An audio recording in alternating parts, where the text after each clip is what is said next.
So, Super Smash Bros. Ultimate is going to get even more DLC beyond the Fighter's Pass. This late news opens the door to so many possible newcomers for a variety of reasons. But, let's dial back a bit.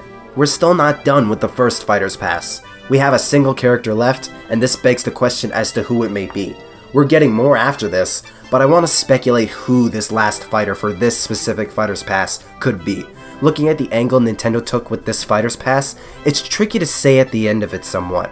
Joker, when he was first revealed, was such a mind boggle because the only presence Persona's ever had on Nintendo consoles were two spin-off games, as far as I know, being Persona Q and Q2, which wasn't even out at the time.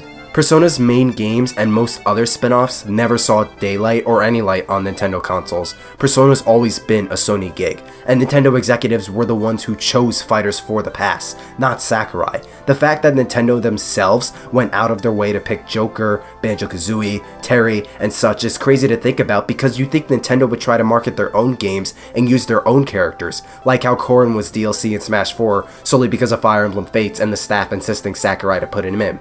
But no. So far, it's been solely third-party characters, and we don't know if this will stay true after this pass is over with.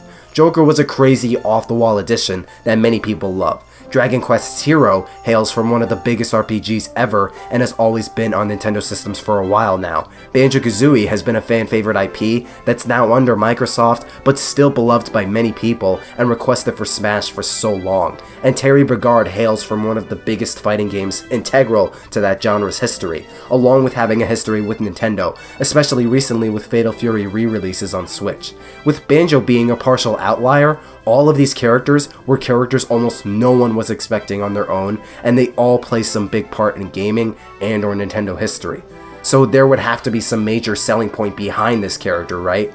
I'm aware of Smash leaks for a while now, indicating the last fighter would be Ryu Hayabusa, and putting leaks aside, that is a reasonable candidate for a fighter. Ninja Gaiden has a legacy of being one of the most iconic beat-em-ups back during the NES and SNES days, so that series attachment to Nintendo exists, and Ryu Hayabusa as a fighter would be an easy fit with his many different abilities and combos they could pull from the original games, similar to how Simon and Richter function.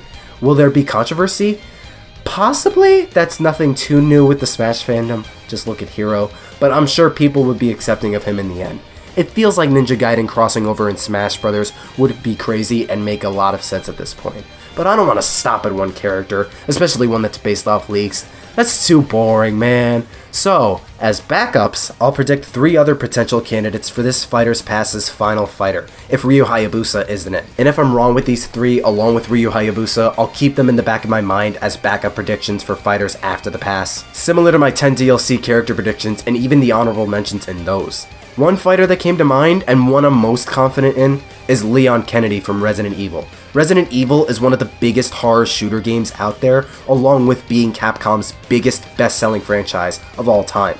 Resident Evil 2 was ported to the Nintendo 64, along with other games along the franchise releasing on either GameCube, Wii, and a good number of recent re-releases on Switch. Resident Evil is famous, and Leon Kennedy would honestly be a really great fit for Smash. Capcom's already very friendly with Nintendo, while with releasing all these Mega Man games, Street Fighter games, and other franchises on Switch these past few years, along with Mega Man, Ryu, and Ken being playable in Smash as is, so it wouldn't be that far out to expect Resident Evil in Smash. The second character I thought of is one of Namco's characters, Heihachi Mishima from Tekken. Tekken Tag Tournament 2 is the only game to ever be on a Nintendo console, being the Wii U, so it'd be a similar ordeal to the whole Joker situation. That being said, I bring up Heihachi because of several factors. Heihachi is the face of Tekken and one of the biggest icons for it and fighting games. Including the series' most popular character would make sense, and there is at least a grain of history with Tekken and Nintendo, again like Joker. Moveset potential's there, he's also been speculated lately. Heihachi would be a reasonable fit. The third and last character I'm using as a backup is a crazy one, Sub-Zero from Mortal Kombat. Yes, Mortal Kombat and Smash. I may get heat for this, and it's a prediction, again, but just imagine the scenario of this happening. Would that not be massive? Mortal Kombat's one of the most iconic fighting games of all time. It's had history with Nintendo dating back as far as the SNES, and even now with Mortal Kombat 11 on Switch. Metal Gear Solid, Bayonetta, and Castlevania are in Smash, so violence wouldn't be much of an issue. If anything, it'd be toned down, and people would go ballistic. Mortal Kombat's big, it'd be a reasonable fit looking at the franchise's legacy alone.